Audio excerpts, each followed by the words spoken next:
Hey, what's going on? You know what's pretty crazy? Is that the Oakland A's would have been finishing up a baseball game, like right about now, and it's been raining for a bit. I mean, like, they called this perfectly so that... Actually, I don't know. The Coliseum's right there. Maybe it's a little bit of a dry spot, but those showers, I'm pretty sure, just went right through where the Coliseum is. Can I loop it? Oh, there we go. That's a little bit better. We would have had a baseball game paused and uncertain if it would be finished. I'm so thankful that they moved that up a couple hours. Not sure the A's preferred that. Not sure all the fans prefer that if you had tickets to go tonight and that's what your plans were and you can't get out of work. And yeah, selfishly, I'm glad they started a game that they could finish. No interruptions. They got shut out, though, for the first time this season. This is not the Weather Channel, by the way. I'm not going to leave this up the entire time. But I'm here to take your questions and comments. That's the point of this live stream. That's what I'll be doing. And I know a lot of times it takes a while to populate to get the live chat going, so I will be patient in that regard. Oh, look at Sample User already checking in. This live stream is the best. I forgot to clear that away. T-Money, how you doing? I'm doing all right. I actually get tomorrow and Friday off. Ho-ho! I think the A's have played 13 games. I've worked 12 of them, so I've had one day off essentially in 2 weeks. No weekends. And so now... Oh, now I gotta answer a text message. Nope. No worries. We're good. And so now I'll get 2 days off. A Thursday and a Friday. Friday, the A's game is... I say nationally televised. It's an Apple TV game against the Texas Rangers. The 2-8 Texas Rangers into today. A little bit surprising. So I get 2 days off, and then back on Saturday and Sunday, Monday, Tuesday, Wednesday, all that stuff. So I'm looking forward. My wife and I are going to spend some time together, and looking forward to that. Ruben, hello. Good to see you here. Dark Knight Driver. Oh, love the avatar. Good tribute there to Foss, and I appreciate you saying that. Very nice of you. Jesus, hello. Broden, how you doing? Ha 209 Tacos. I always want to chat with you. Tell me something interesting in the live chat. Should I take phone calls too? I could do that. Broden, yeah, you know what? I made a brief appearance last night on Sharks Postgame Live. Drew Remenda was the host. Told me it's harder than it looks. I said, no, it's not. You're way better than me. You can do this. But I credit him for trying that out for the very first time. They asked him to do it, to fill in. They were in kind of a difficult situation, so credit to him for doing it. I didn't get to see much of it, but I'm sure it was a bang-up job. There ya go. Oh, there you go. I was like, there ya go? What? Oh, Dark Knight. Do I still believe in Stephen Vogt? I absolutely do. To the extent that I was really disappointed to see him have to leave the game today with the injury, and I hope that it's nothing more than, a nerve thing, a little bruise, nothing severe.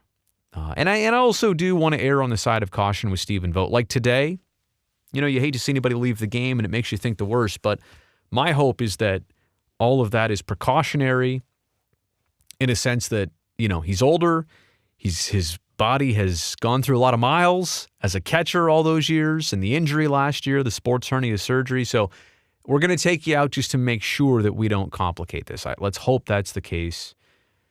He worked so hard to even have a chance this season that the pride, the joy for him of joining this team.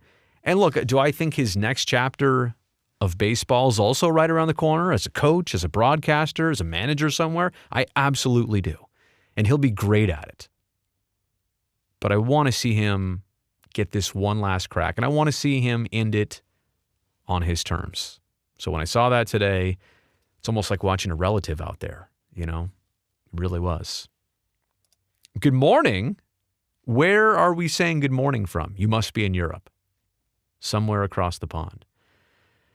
Angelo would like to bring A's Access back. I'm only bad at the conversation about tickets and things like that. I had some fans the other night at opening night want to talk to me about different scenarios, and I'm only a bad person because I hear what people tell me, but I don't have like a direct personal experience. I work all the games. I'm not a ticket buyer, a ticket holder even.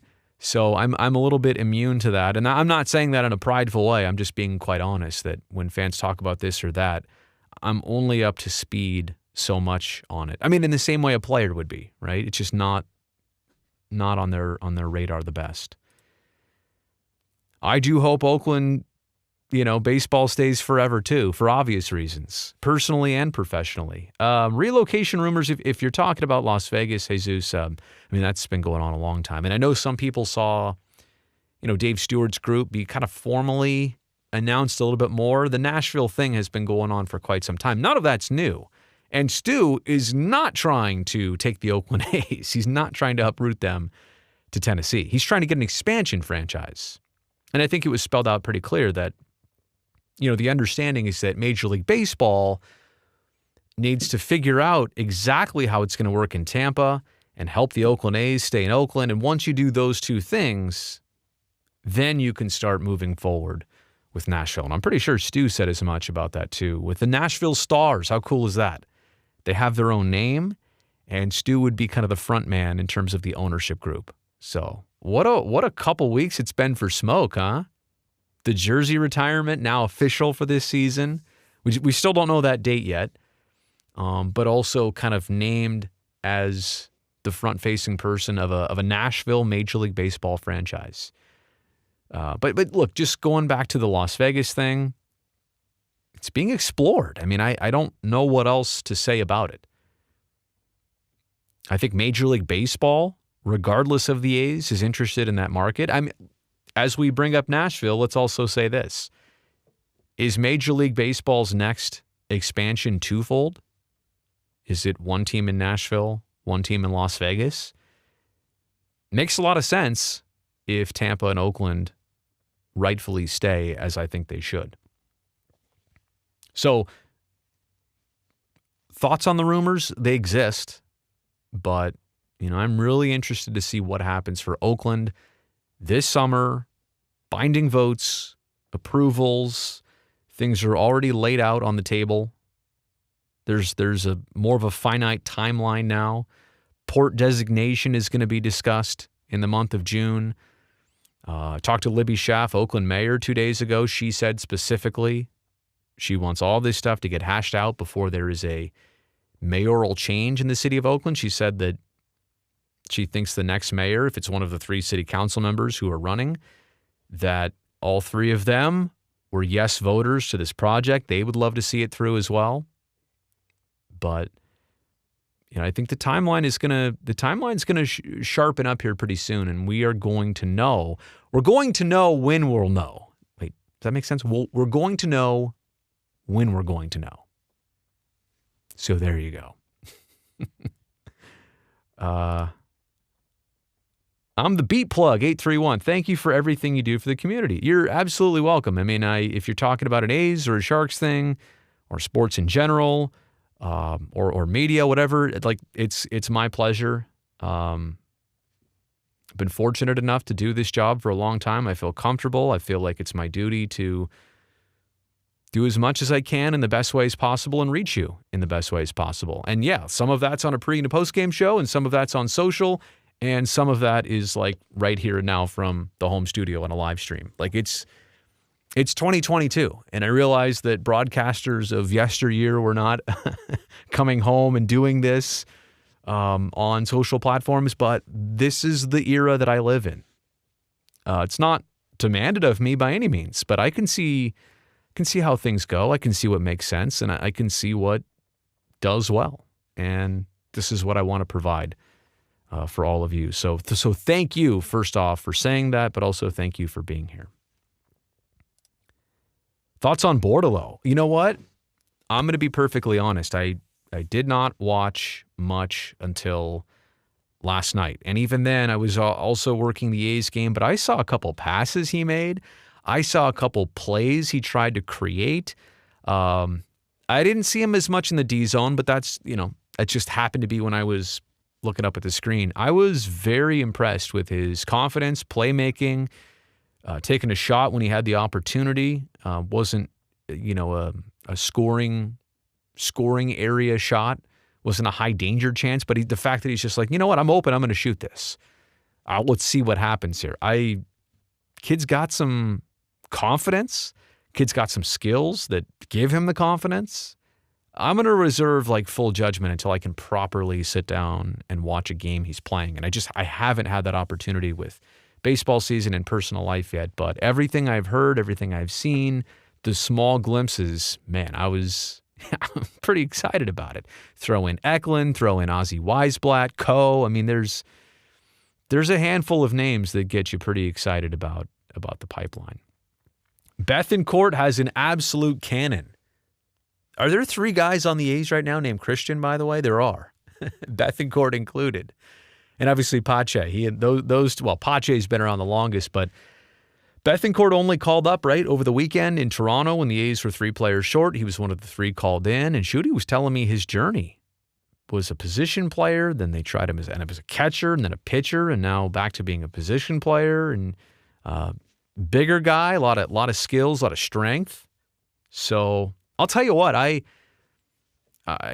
see how Mark Kotze did this, but today was a day I guess you could have had Stephen Vogt behind the dish and Bethancourt playing first base. But I'd rather have the younger Bethancourt taking care of the catching role. I mean, if you don't have to catch Stephen Vogt, if he can play first, then let's do that. It's unfortunate that he got hurt today in a, completely innocent situation. But, I like the little glimpse we've seen of Christian Bethancourt. Get some hits so far. I think a couple multi-hit games already. So, I would say of all the young A's that are coming up, oops, did I never put that on the screen? I'm not sure if I did. Of all the young A's that have come up, I think we're evaluating and we only saw Nick Allen, once last night? But, we're going to gauge, we're going to get some first impressions, and then we're going to gauge these players on these first impressions. And I think Bethancourt's has been a good one. But I can't wait to see what the others bring. Really can't wait. Oh, here we go. The hot topic of the day. Fry Donald. I'm sorry, Fry. I had McDonald's on my mind. Okay, so here, though, is the big topic of the day. And you know what? I'm going to make this into its own video so that I can put out a Deebo Samuel video. Everybody else here on YouTube who covers sports, I'm not sure if they actually care about Deebo Samuel or the 49ers or the situation, but they know that when you put out a video like this, it's going to get a ton of views. So anybody tuning into a video that I'm making out of this response, I apologize right now because I have nothing to offer you. I'm just making a video for the hits. In all seriousness, let me talk less about the situation because I'm not up to speed on it. I know who he is. I know what he's up against. I know the rub between the team. I get it. He doesn't want to be around. And he also knows that the draft is right around the corner. So draft picks might be something that are part of a trade that he's involved in. It's perfect timing to bring up the fact that I would like to be traded. I don't have any thoughts on the actual situation, but I do want to say, how amazing is it here in Bay Area sports? You've got an NBA team that's 2 games into a playoff run, back in their new building, or I should say in their new building, but they're back in the playoffs. They've got their 3 stars in Draymond, Clay, and Steph all reunited, back together again. They've added Poole to the mix. The Warriors are vibing, right? So that's kind of a thing. Baseball season has started. I wish people would give more attention to the Oakland A's. They've got a winning record. They were in first place of their division, surprisingly, entering today. I don't know how long it's going to last, but they are always interesting. They don't get a lot of conversation. The Giants won 107 games last year, and I don't know that even they are the talk of the town today, for example. And they won today, right? But the biggest story all of a sudden is Deebo Samuel, a football story, takes over the entire Bay Area region. How could I forget? The MLS San Jose Earthquakes, they just changed their head coach. I didn't hear anybody talking about that in like a real public, broad platform. But when Deebo Samuel, all he's asking is to be traded. And that just dominates the stories, that dominates social media. Anybody who covers a bunch of different things, we're focusing right in on Deebo Samuel right now. You all know what I do, A's and Sharks and some other stuff in between, bigger stories or things I think I can add perspective or insights on. I'll jump in on those, but I don't know. To me, again, it's amazing how everybody gets focused and fixated on this, and it's the talk, and it was the talk around our office today, and I'm like, he didn't do anything. The 49ers haven't had a game for months. They won't have another game for months. And that's the number one thing on our radar. We're like mid offseason here. So it's just interesting how that happens. So, hey, there was my Deebo Samuel video. Congratulations, Brody. I hope you get 5 million views on this.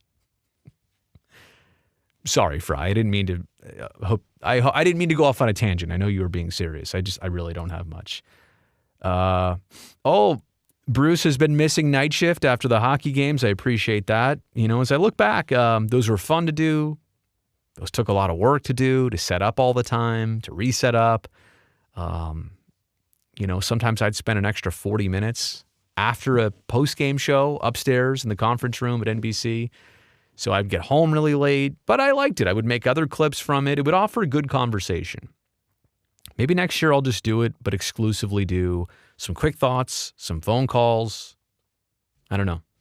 It's a thought. And I'm also going to be doing live streams here during baseball games in this season. So be on the lookout for that. Jesus, saludos. Hey, by the way, did everybody hear? I say I did an interview with Christian Pache in Spanish. I asked him one question in Spanish and a little bit of a comment afterwards. But in my mind, I knew what I was going to say. I knew how to say it. I took all 4 years of Spanish in high school, and that was, 25 years ago. But I'm confident enough to pose a question but when I did it on TV, I stuttered a little bit. I think I said, I went to say felicidades, and I said felicidades or something like that. It was, I tried. He knew I tried. He got a smile out of it. He sent me a message saying thank you. The interpreter thought it was hilarious. She was kind of busting up when I went Spanish on the post-game question. So, I hope it played well. I had fun with it, and I know he did too. So that's kind of all that matters. I just wanted to also, kind of reach out it's not the olive branch. I think that's when you have a conflict. You reach out and you extend an olive branch. No, it wasn't that. I was just trying to bridge the gap, He's on a new team. This is one of his, first 10 games. I wanted to make him feel comfortable and know that we like him. Speaking of Pache, how long until Christian Pache stops being referred to as a prospect? Well, you mean till we stop calling him a prospect? I'm done with it. I can't see, honestly, right now, and we're only, 13 games into the season, I can't see any reason why Christian Pache should ever be in the minor leagues again. I just can't see it. Came up with the Braves, in 20? Played a few more games for them last season in 21. Again, and I'm not saying this is going to be a perfect season for Pache. I want it to be. To be very clear, I'm literally pulling for the guy already. But I think and let's call him a rookie. He's got some experience under his belt across 2 seasons, but I think anybody who's going through their first full season is going to experience setback, ruts, rough patches, slumps. Now the glove, his defense should always play, right? But might have a tough time with the bat because this is what happens. The book gets out on you as a hitter. They find your holes, right? And then they exploit them. I'm talking about opposition pitchers. And this happens to everybody. It happened to Matt Olson, happened to Matt Chapman. I'm just those two to name a few. I'm using them because they're the most recent references. Star players who have initial success, and then they get adjusted too. So, what comes next? that player then adjusts back to the league. They find success again, and then they never look back. I'm just saying that process does happen. So if it happens to Pache, don't be surprised. Don't be scared. Don't feel like it's a setback or the really good stuff has gone away. Like, kind of know that it very likely could happen. Now, it could also not happen. He'll never experience that little rough patch. That could also happen. But just be mindful of it, that it's common. Going back to the point, prospect, once a player shows no sign of ever needing more refinement or going back to the minor leagues to get more time or opportunity, then I think we can instantly stop calling him a prospect. I haven't used that terminology, and I'm not sure anybody else still is. Like, going into this season, yeah, maybe still a prospect, right? Traded for Matt Olson, part of a 4-player trade to Oakland. At that point, I guess a couple weeks ago, a month ago, was a prospect. Today, in my mind, and forever again, not a prospect. A phenom. Is that applicable? I guess. Maddie checking in. Hey, Maddie the moderator. I appreciate you being here. When Laureano's back, where will he play? Will he take Pache's spot at center? I like Pache at center, so I don't think Kotz should touch that. Maybe Kotz can let him take McKinney's spot. I've heard people discuss it like, who gets center field? I don't care who plays center field. I mean, Pache looks great out there. I've seen Ramon do his thing out there. You know what I really want? Pache and Laureano sharing the same outfield. How electric, how dynamic. I mean, maybe you only need 2 outfielders. Maybe Pache in left center and Ramon in right center, and you get an extra infielder. I'm just kidding. Next year, that'll be illegal when the shift is. But it's crazy to me that Pache, in his first handful of games, reminds me of Laureano in his first handful of games. Electric, always contributing, making the routine plays, and then making the difficult plays look routine. Does it with different tools, the speed, the arm, the glove, the bat. And I think for Pache, it's not literally every game, but it feels like every single game. He does something. Base running. Think about last night, for example. Game 2 of 4 in this series against the Orioles. He makes 2 outstanding catches at the wall. Well, it was a 2-1 baseball game.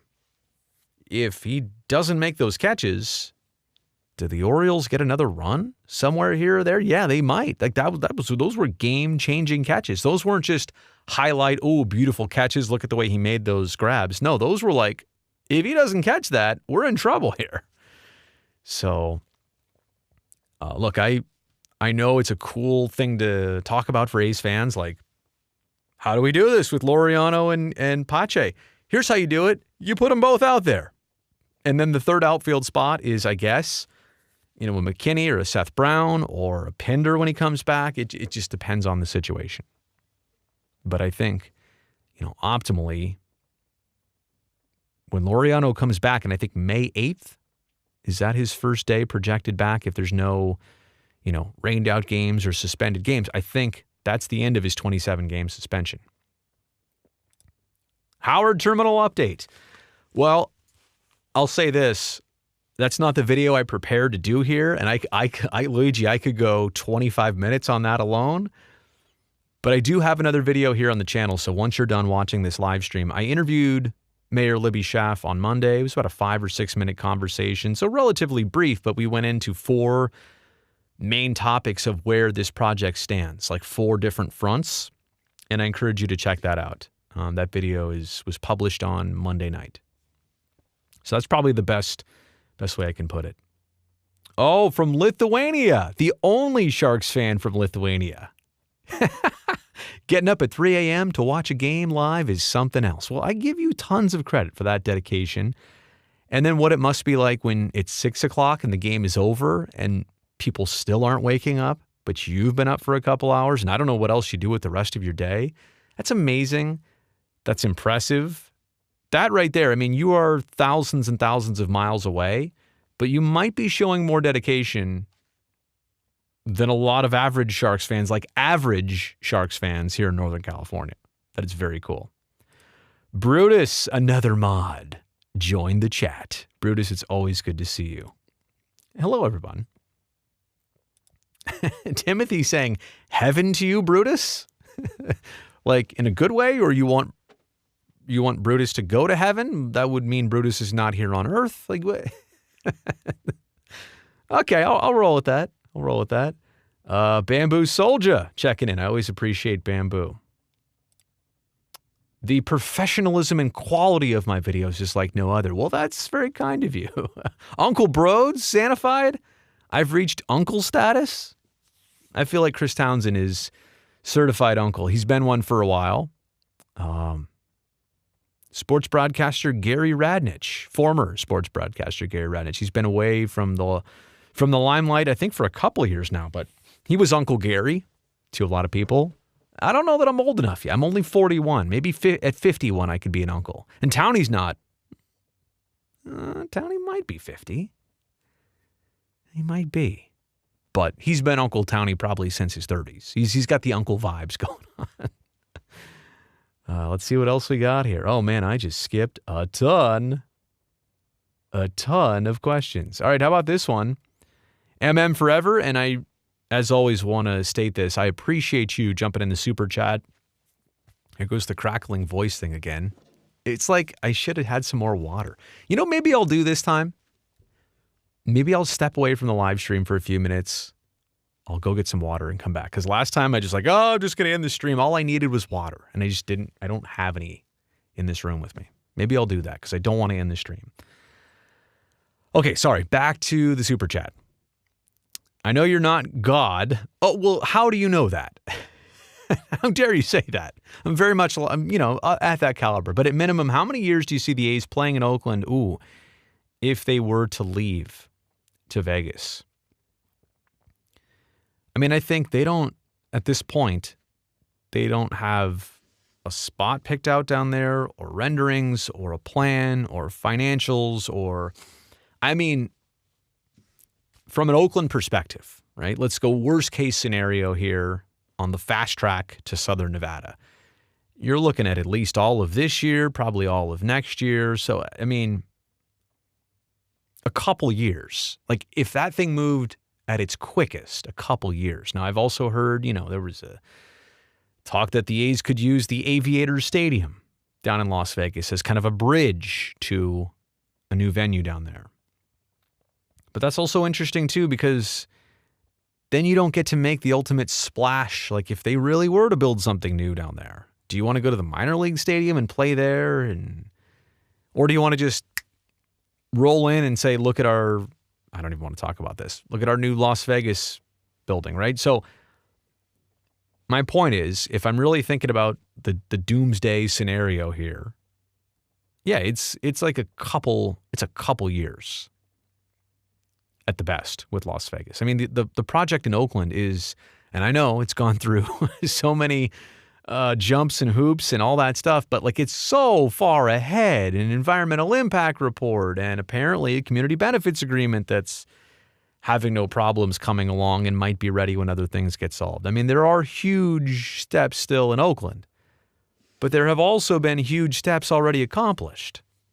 So either way, we're talking about several years. I think some people are under the belief that like if Las Vegas were thumbs up and approved and handshake that it could be next year. I just find that really, really far-fetched.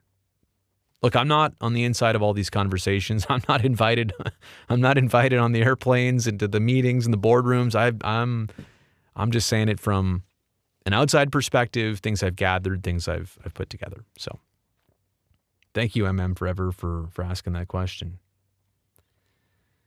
Here we go. Bruce.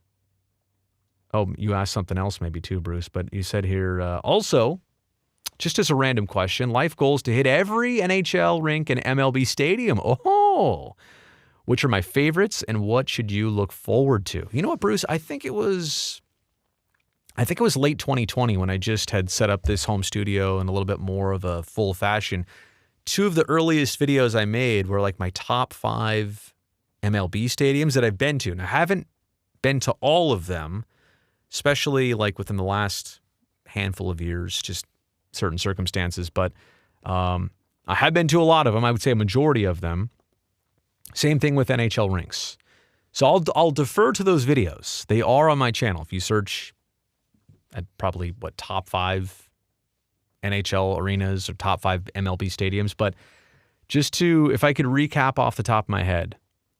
And I think what you're saying here is are we talking about the building? Like, do you want to see like going to a Chicago hockey game? Very exciting, good atmosphere. The United Center's not new by any means, but you're also then spending time in Chicago. I really liked that.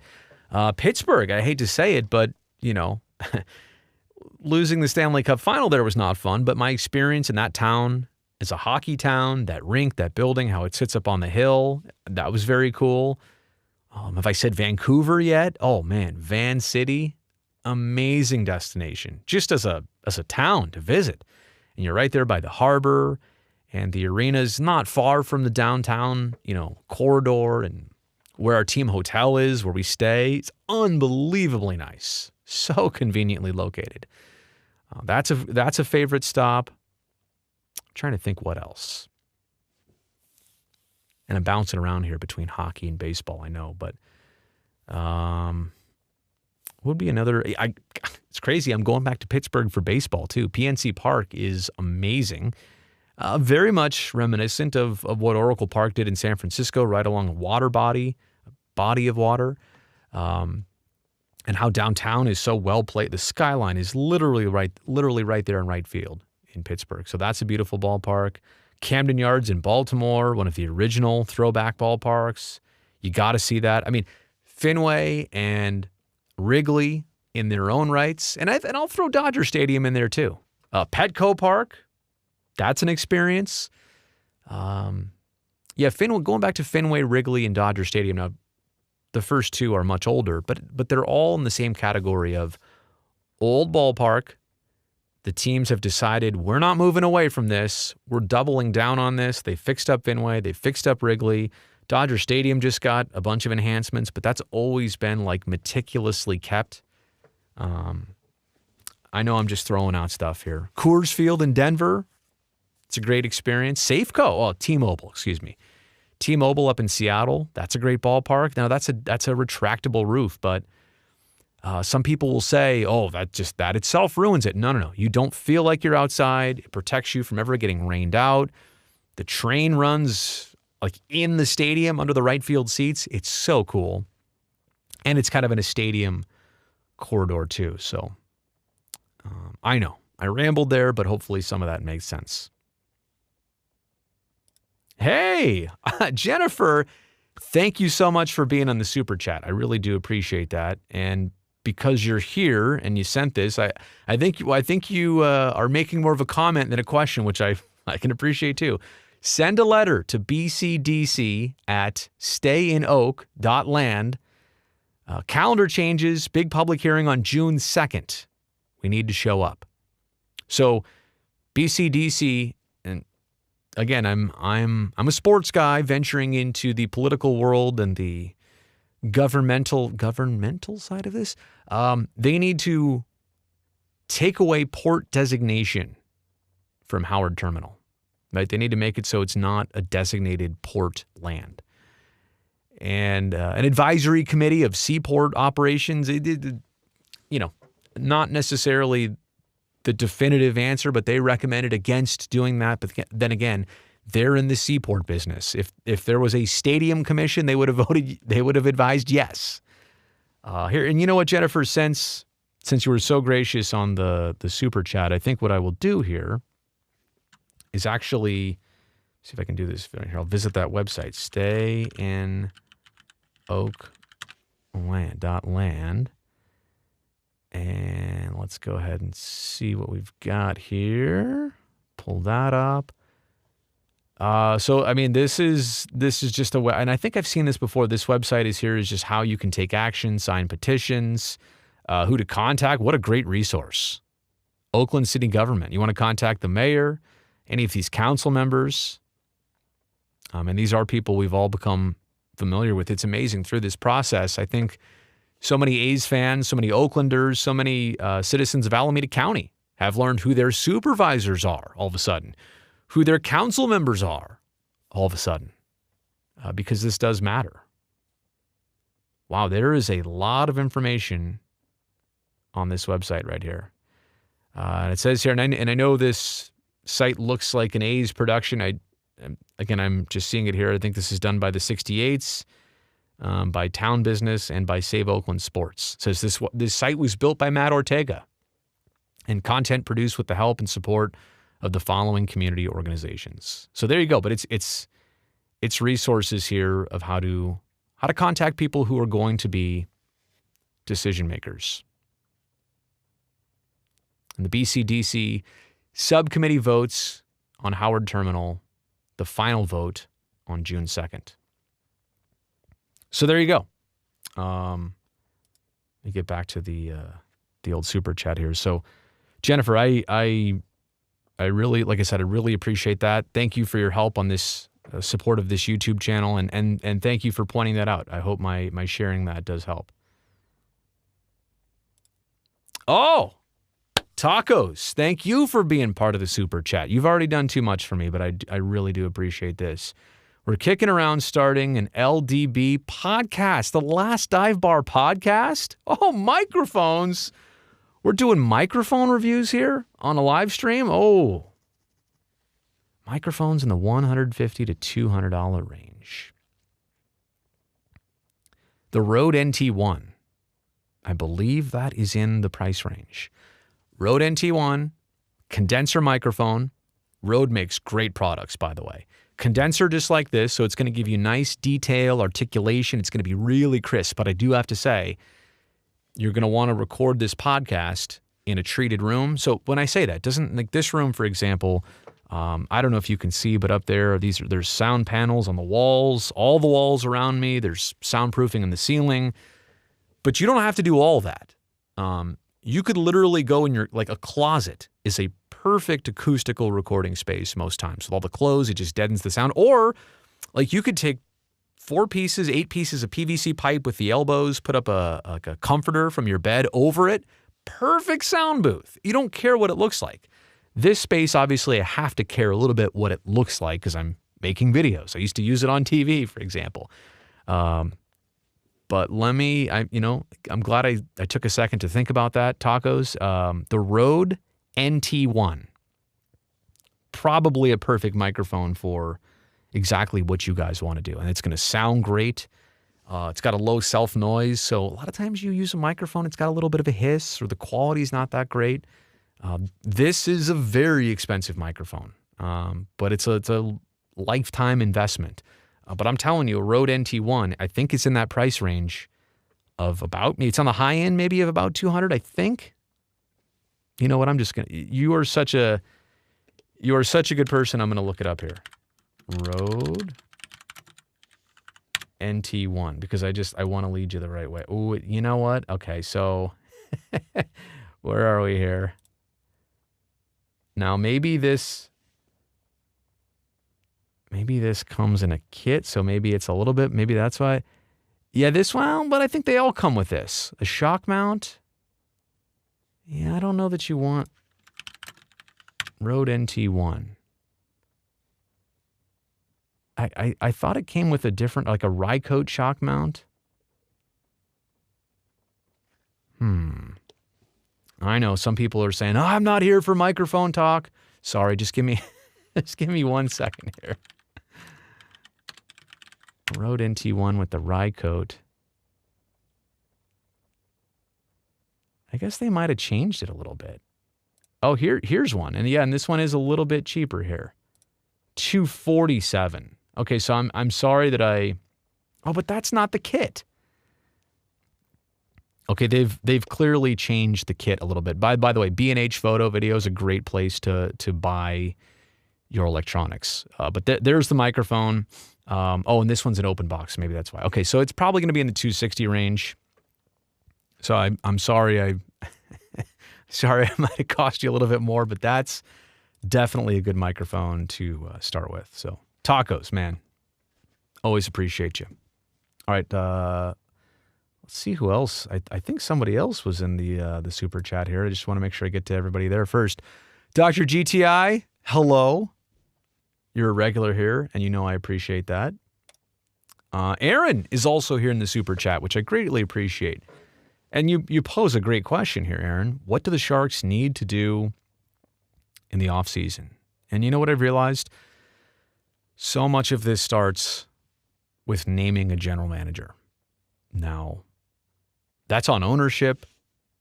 That's on the front office. Like, and they're already on this. Make no mistake. Like, they're not thinking, should we do it? No, they're literally already on the search. And quite honestly, maybe it's been in the back of their mind as this process has played out. And I just want to take another opportunity to wish Doug Wilson the very best in his health and with his family.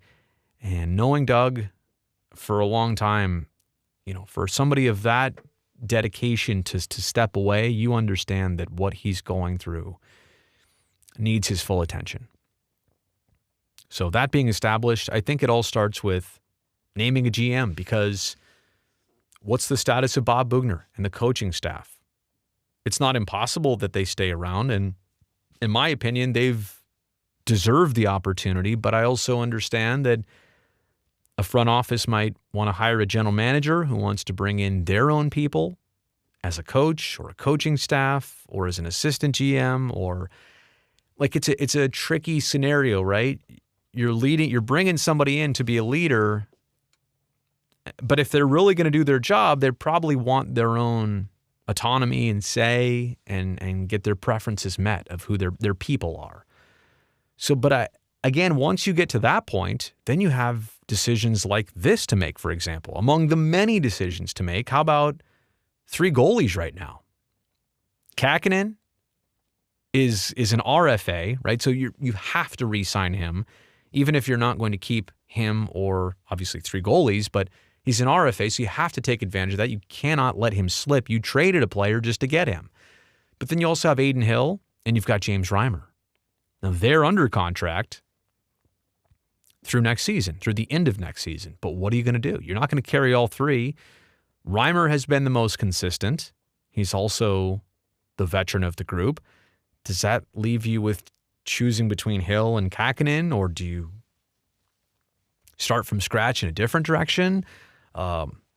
Marc-Andre Fleury says he wants to play another year. Like I'm just throwing that out there, and I really don't even know where to start on that specific thing. But that's something that a next GM has got to make that decision, and you can't even have that decision until you have the next GM in place. So it's a catch-22 here, because I really want the Sharks to take their time to do an exhaustive search to figure out who their next GM is going to be, and hopefully the person they install, they can be around another 19 years like Doug Wilson was, right? The less transition, the less turnover at that position for the Sharks or any pro sports franchise, the better. But here and now, if you're asking me what needs to happen, like, it starts there.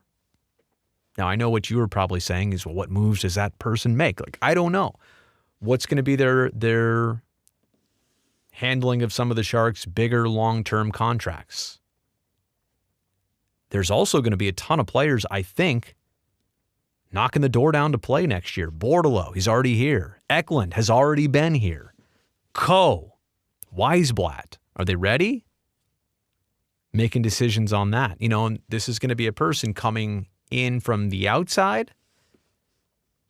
So they're going to have to do a lot of quick reading, reacting, judging, trusting scouts to make these ultimate decisions. And again, there's just so much up in the air.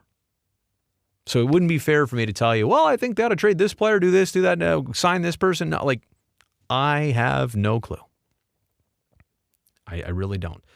But I know where it needs to start.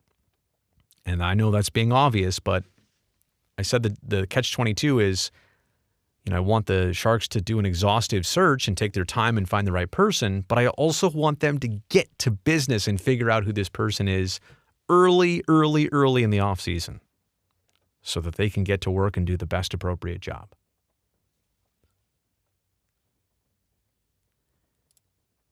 A's, Raiders, Dubs, Sharks. Hey, Casey, how you doing, buddy?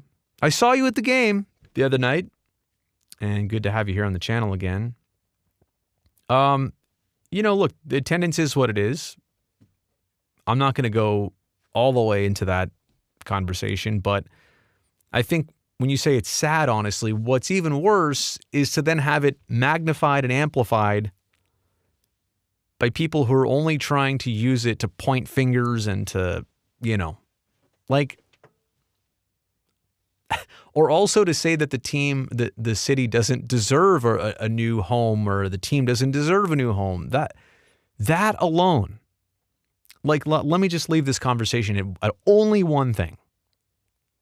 Let's pretend tomorrow, April 21st of 2022, hypothetically, it's not happening. Tomorrow, Libby Schaff holds a press conference with the city council members and Dave Cavill, and Howard Terminal is approved. It's done. We're going to put shovels in the ground in January of 2024. We're going to start building the stadium. What do you think attendance is like at the Coliseum?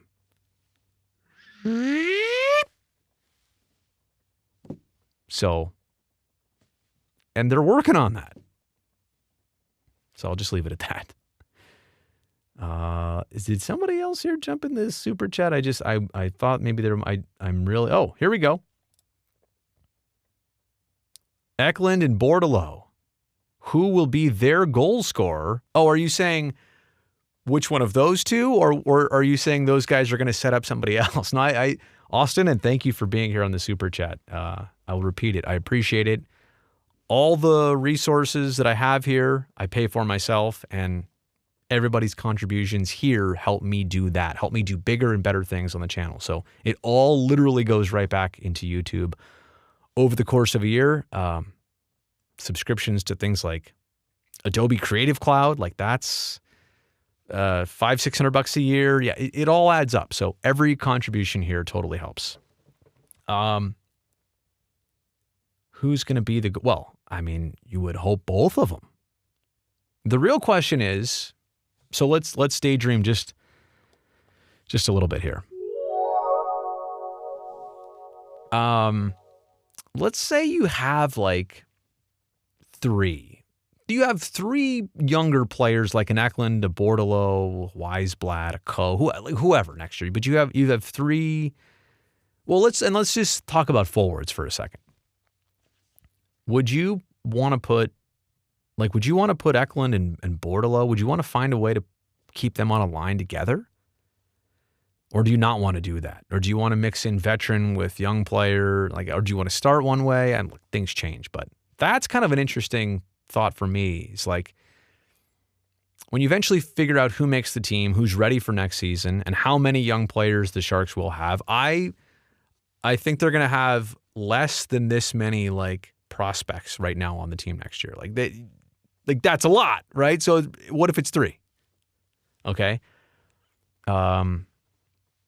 Yeah, how do you place them? How do you line them up? I don't know.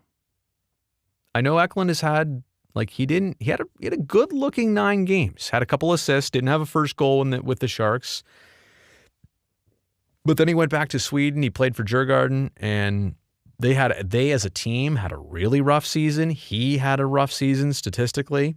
He's going to play in the World Juniors in, what is that? Is that in August? Is that when it's going to happen? July, August? Kind of lost track a little bit. But I hope that tournament goes well for him. And I just hope that, he can, the Sharks sent him back to Sweden to go just crush that league. And he didn't. And that's fine. Dude is still 19 years old. He is going to pan out. I promise. He's got lineage. He's got skills. And honestly, the same way let's not forget Jonathan Dahlen here for a second. Kind of had a rough year. Great start. Couple injuries, beat up, banged up. I truly, truly hope that next year is a sophomore surge for Dahlen. I'm getting excited. I really am. And I'm also interested to see what the Sharks do, assuming that their cap space is a lot more plentiful next year, even though they've already signed Hurdle to a big, long-term extension. The money that they had free this year but didn't spend and didn't make sense to spend it, the Evander Kane money is going to go somewhere, I think, to a free agent or free agents this offseason. So I see somebody else here in the super chat. Oh, no worries. You didn't have to jump in and get on the super chat, but I really do appreciate that. Should have been more clear. Yes, Bordeleau and Eklund together. I was wondering who might be the third. Oh, the third on their line. Yeah, so you're thinking what I'm thinking. Those two together maybe because they're both playmakers. Okay, so let me throw this out there. Bordeleau's size and skill and speed and Eklund's size. Okay, do you want a bigger body who can use that body to gain separation or be physical on the forecheck to do you want a third member of that line to be working the corners a little bit? And that frees up an Eklund and a Bordeleau to be off the wall to make plays. So I think you want somebody who is big and strong and can win a lot of 50-50 battles and can be a third member of that line. Now we're talking. And the body and the mind, the body that comes to mind and the name that comes to mind is Ryan Clough. I liked when it was Ryan Clough on the same line as Logan Couture. Because that was a kind of a combo where Chloe would do all that hard work and all the heavy lifting and then find Logan, make a play, Sharks score a goal. So, Austin, thank you for the question. I thought that was really cool, and I'm with you on that same page. All right, let's see who else is here on the old super chat. Kevin, what do I consider my greatest athletic accomplishment from when I was younger? Okay, so this wasn't, I was younger. I don't know that I was young. I was probably in my, I guess I was in my early to mid 20s, so I was younger. Hell, I was half the age I am now, basically. I bowled a 268, or was it a 286?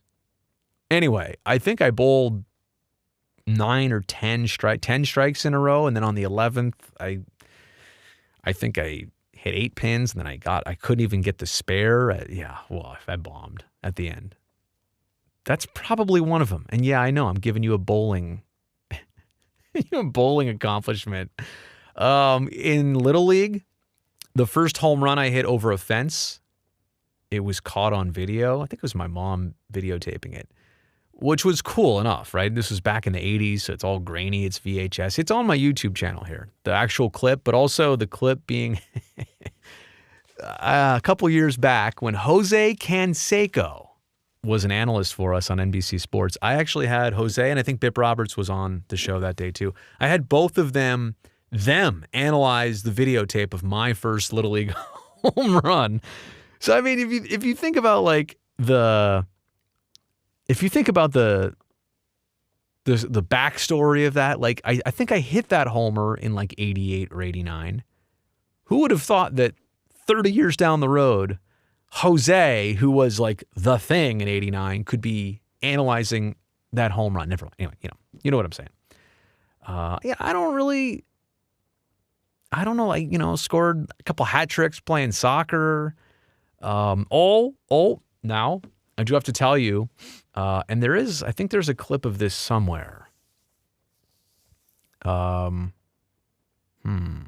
don't want to dig for it now. I could go on my NAS drive here and pull it up and play it on the screen, but it was high school basketball. I was quadruple teamed. All of a sudden I got the ball at the elbow. Somebody bounced past it to me and I had my back to the basket. And so I'm on the elbow and somebody was on the right wing and I saw them cutting to the hoop. And all of a sudden 2 players converge. I don't know if they were playing zone or I think they were a zone, but they probably saw me as we're going to steal it from him. I got the ball like this. I saw him cut. I threw a behind the back pass, bounce past to him, cutting to the hoop, all in one motion, grabbed it, laid it up, a no-look behind the back pass when I was quadruple teamed. And it was on video. And here's the thing, in 2022, you would expect, oh yeah, there's definitely, some parent shooting it, at least on an iPhone, or it's in full HD quality. This was in crappy VHS quality, 4:3, grainy, terrible, fuzzy, all that stuff. But somebody recorded it, and I got a copy of it, and I have a copy of it. Should I pull it out? Should I do it? Give me 1 second to see if I can actually do this here. All right, it might take me, oops. I disconnected from my drive here. Hang on a second. Connect to the NAS. Let's see, where is this? Video, was it from? I don't know if I'll be able to find this. Let me just type in.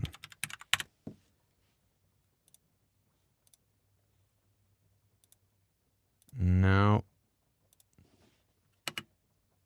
Oh, that was, I found it. Okay, so this is happening here. Okay, give it a second while I set this up. All right, so this is now, ladies and gentlemen, officially going to happen here. Okay. I'm going to tell you right now, this is why I love the YouTube studio I built here, because I just pulled this family video. I pulled this up from our NAS drive, our network attached storage drive, which is in the other room actually. But I've got everything on a network drive. So I pull this up. I'm here in the home studio. I can play this for you on a live stream. Okay, so here's what happened. We're Castro Valley. We're wearing the white jerseys. I think we're playing San Lorenzo or San Leandro. I can't remember, but one of the other Hayward area league teams. That's my buddy Brett right there, who gets the steal. He gets the ball back for us. So there he is dribbling to the right wing. Now a couple players converge on him. Or are we playing Tennyson? I think we're playing Tennyson. I can't even read the jerseys. This video is that fuzzy, but I'm thinking the colors, the light blue and black, were Tennyson high school colors. Okay, so he gets the ball. He's spotting me. Okay, there I am on the right elbow. Now count it. How many players are guarding Brazil here? There's at least 1, 2, 3. I said there was a fourth. Is there a fourth? Oh, there's a fourth. Now I've taken a dribble or two, and it looks like at this point, I don't really have a plan here, right? Well, actually, how many dribbles did I take? Put the ball on the floor, 1. Now I'm looking up, right? I'm not looking at dribbling. I'm looking at him. 1, 2. Okay, I see him cutting. And what do? Look at this pass. Oh! Hit him kind of in the knees, but he cuts back door. His shot is contested, and oh yeah, it goes in. Now wait a second. Watch Brazil right here. Watch the reaction. Oh yeah. Here, let me put this on mute. Let me play this at full speed. There's copyrighted audio. There's music on here, popular music I don't want you to hear or play. But watch, let me go back to this here real quick. So here it is in real time. There's the steal, couple dribbles. He pulls up behind the back. He sees me dribble, bounce pass. Oh, a dime. There you go. One more time. And just to be clear, I was not lying when I said that 4 players converged on me. Like, he was double teamed. So yeah, it looks like they're kind of in a, see, I said man or zone. They're kind of in transition here, like, because we just got the ball back. But look how this guy and this guy and this guy, all 3 of these Tennyson Lancers, I think, saw me. And then even this guy who was guarding Brett, he's like, nope, I'm going to come over and I'm going to try and steal it from you too. Dribble. 1, 2, 3, 4. Like, I had 2 teammates cutting backdoor, but there was Brett. And and not only that, I threw him a bounce pass. Like, where did I see him? I probably saw him cutting right here. Still gave it another dribble and realized, you got to pass it, dude. Boom. And I passed it right between that guy and that guy's, well, between them. Not between their legs, but between them. So, there you go. That's it. That's all I got. Hopefully that was as fun for you as it was for me. I had a good time with that. Okay, let's go back to Sharks here. Oh, Austin, thank you again for being in the super chat. So let's go through this. Couture, Hurdle, Meyer. Oh, so wait, now you got two centermen there in Couture and Hurdle. You taking Logan off the center position? But okay, let's just talk about it. Couture, Hurdle, Meyer, Eklund, Bordelot, Coe. Okay, well, here's where I would do a flip. What if you put Hurdle with Eklund and Bordelot, and you put Couture in the middle of Meyer and Coe? Got to think about right, left shots, all that stuff. Balcers, Bonino. Hey, Balcers and Barabanov, I like those two on the same line. I really do. I really like Barabanov. Nieto, Weatherby, Rady. Oh, and you're buying LeBanc. How about Noah Gregor? I think his game has come around quite a bit here in the recent, last handful of games too. I think Austin, I like what you're doing. I would also say, are you expecting the Sharks not to sign any free agents this year? Any other forwards to bring them into the equation? Because what you're saying here is like if they do nothing, right? No acquisitions. But I would think there's got to be something else on the table here. So anyway, Austin, that's awesome. And I like what you're doing and I appreciate you being here. Hey, I want to go back to something here. Tacos. You're kicking around the Last Dive Bar podcast. You were talking about microphones. I showed you one I thought might work out. If you need any help, like I would love to, once you guys get established, I would love to come on. I would love to help, facilitate, whatever I could. You guys have been so helpful and generous to me. I would like to return the favor if you need it. So just want to throw that out there. Kyle, top 3 favorite A's prospects. Well, now, Nick Allen, I'm still going to call a prospect, right? So he's probably up there. Gosh, I'll be honest, I didn't know, like, Kevin Smith, for example, was it more of a prospect situation or he was going to play right away? I really like Kevin Smith, and I don't see, he's hurt, unfortunately, right now. Went into the bag awkwardly on Monday, but I really like what I've seen in Kevin Smith so far. It is impossibly difficult to step into Matt Chapman's shoes and be part of the trade for Chappie and play his position and all that stuff. But took him a while to get that first hit. I think he's been playing some great defense at third base. And a great question was posed earlier. Is Pache still called a prospect, or when are we going to stop calling him a prospect? So I'm going to throw him in. I know I just said I won't call him a prospect again, but he was a prospect a month ago. So I think Christian Pache is one of the top 3 stories of the A's so far. What would the other ones be?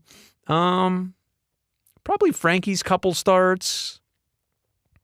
Sean Murphy's, bat, I would say, for the most part. Not today, unfortunately. Not today for anybody, though. The bullpen has been surprisingly efficient, and they have not given up the big crooked number innings. They've been really good, and they're minus their closer right now, and they're still finding ways to do it. So, Kyle, I think if I took this question, I said, let me look top down the list here. Let me pick out some legitimate names, give you the reasons why I could do that. It's just that sometimes here on the spot, I'm like, I would do this all wrong. I would say 3, and then afterwards people would be like, yeah, but you forgot. And I'd say, you're right, because I didn't actually put the effort into it. So that's a hard one to do without the proper time. All right, let's see here. Favorite A's prospects. Caker girl, sorry, this was not announced. This was spur of the moment. You never have to apologize for that. Oh, chat is popping tonight. Maddie loves it. Kevin, thoughts on the news of Stu being involved with an MLB expansion bid for Nashville? I'm very excited for Stu. And he's been involved with this for a while now, but I think it's only been, the news and the development is that they're pushing him to the forefront kind of the ownership group. And that's what I'm excited for.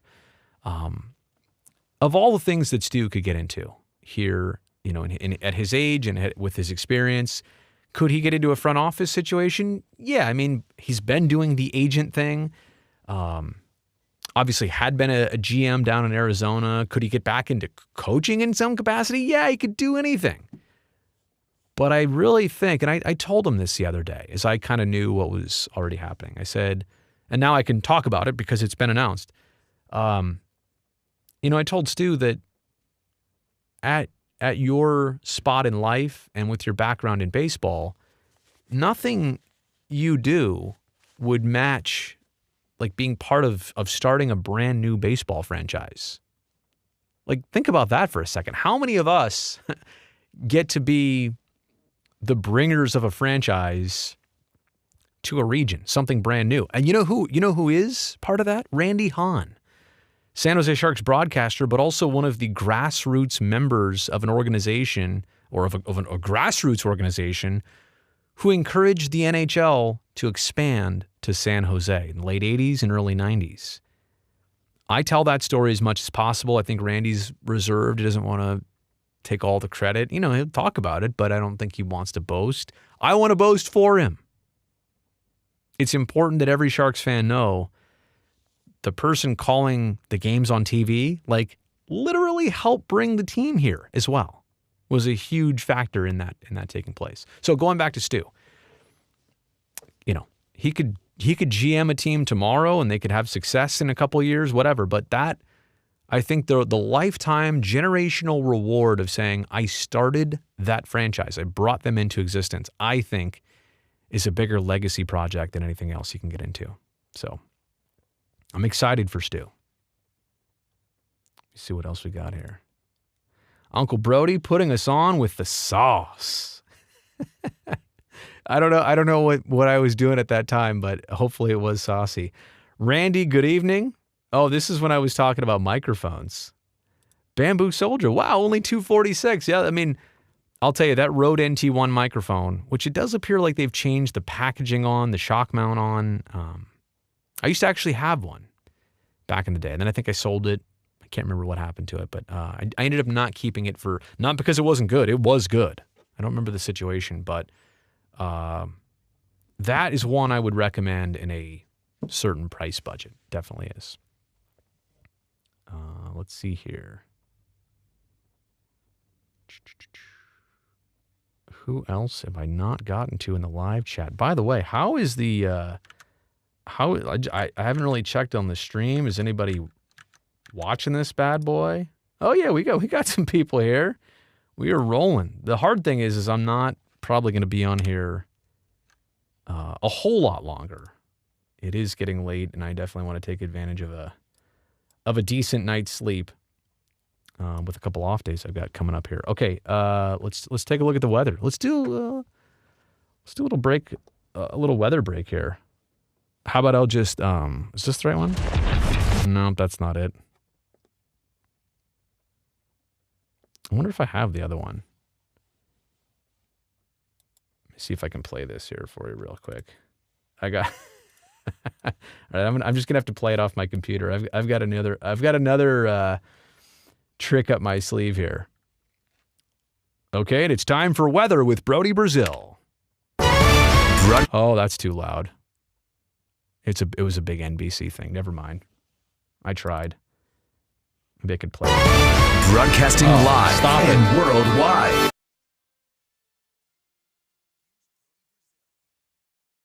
That was just way too loud. I had to cut that off. Sorry.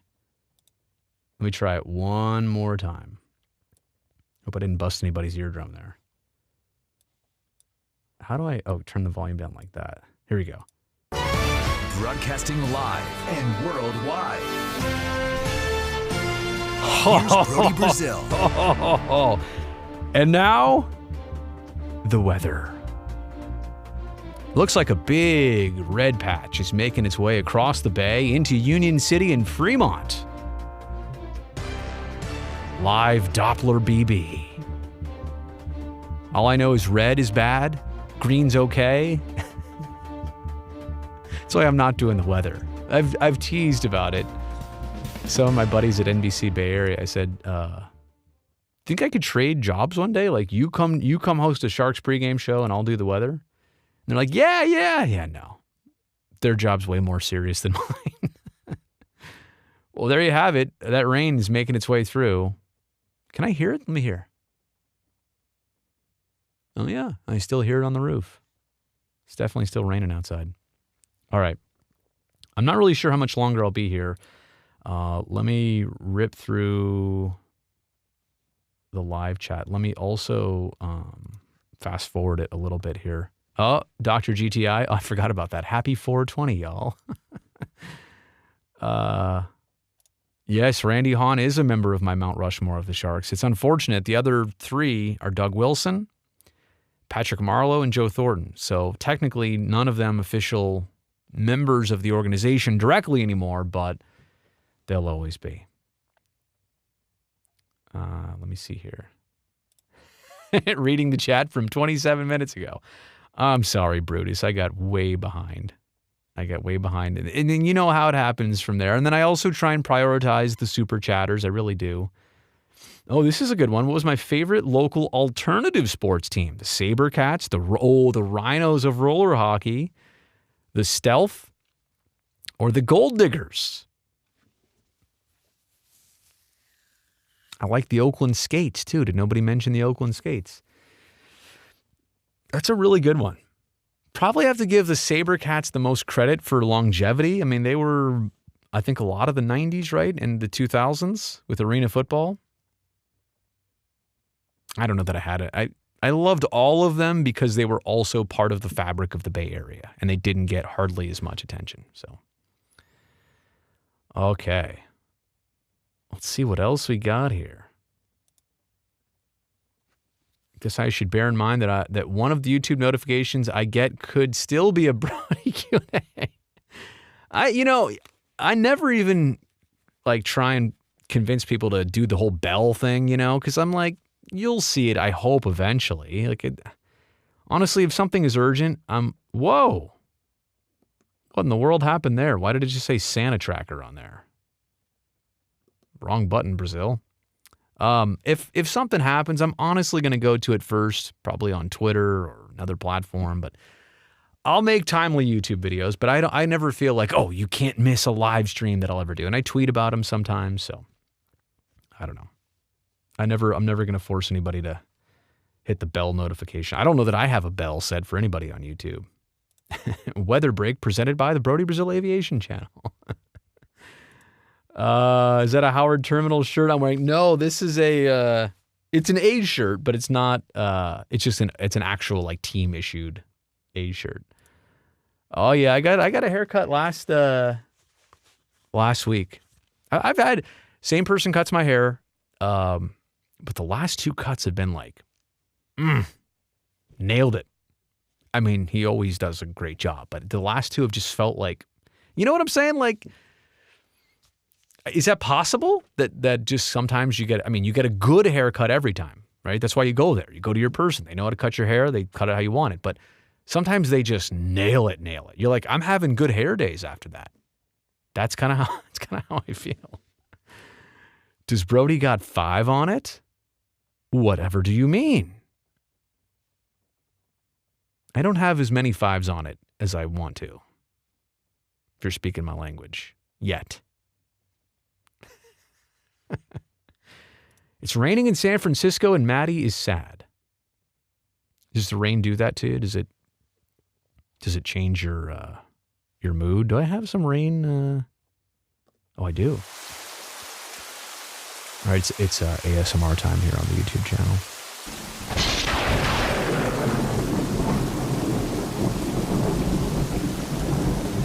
Also, in this night of rain, there's also some crickets outside. And for some strange reason, there's also a casino that you can hear.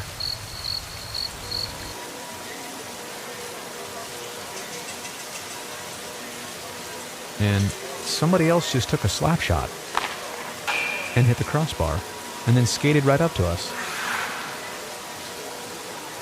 And then a car peeled out.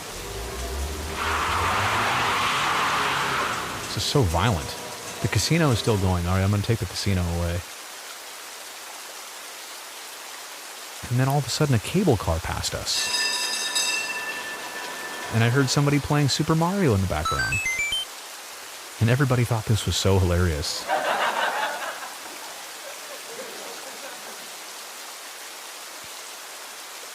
And then this just got really awkward. People hated it. Should I do ASMR videos? I've listened to a bunch of them. They're kind of like, they're just soothing. They do all this like microphone tapping and stuff. I can't even do it right. This microphone's not, I don't think it's the right one for it. But they just do all this calm whispering and it just kind of soothes you down. It's amazing. Even if I'm just doing this here now, like maybe you feel a little bit more relaxed. Wait, that just ended like that? Oh, that's awkward. That like hurts my ears now. That sucks. You want some ocean waves? Okay, so now we're at the beach. It's a sunny day, about 65 degrees, light breeze. And a baseball crowd is off in the distance. No, now they're not. And the Sharks scored a goal.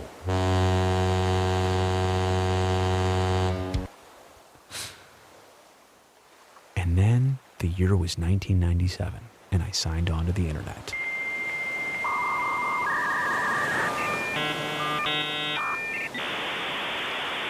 And then about 2 years later, I had a beer while playing Sonic the Hedgehog and listening to a baby crying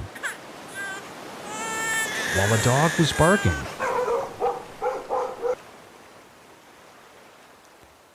And that's all I got. And then eventually I worked for NBC. That's the sound effect I should have played earlier when I was doing the weather. Does anybody want to comment on? Brody, you need to do, where is it here? Unless we crank it up. Oh, it sounds like static? Was that really low? I need to do guided meditations. The dial-up is the sound of Puckeye's AOL returning. Oh, it was Brodog something? There was Brodog. Brodog was in there. I don't even remember. I had a couple different ones. I had to change them a few times. Oh, you have PTSD of the modem sound. I do too. Yeah, it's just disconnecting. Ooh, that was bad. I've gone off the deep end. Gonna lose track of the chat again. More out there weird ASMR. Like Bruce is like, nope, I'm not sticking around. Good night. See you later. Oh, so this is what ASMR is. Eat your mic for 1 million views. No, I like this mic too much. So this is what ASMR is. Was it really staticky? Now I'm a little bit concerned about the audio quality. I've strived for really good audio on this channel, even when it comes to ASMR. This is getting awkward. Okay, I think I know where to start a video, and I think I know also where to end it. So that's how I'll end this live stream. I really appreciate everybody. All of you who joined in the super chat especially, but just being here, questions, comments, I always love taking them. This is great. What else should I say? I've got a couple new videos coming out. I've already recorded them. Just got to work on editing them up and releasing them and all that stuff. So stay tuned. Big things here on the channel. YouTube is still a primary focus for me, even though I've switched seasons. Some Sharks content definitely to come once the season is over and I can put some perspectives into things. And I don't want to give away, but I have a special Sharks guest lined up. I want to do a long-form interview. You are going to love this individual.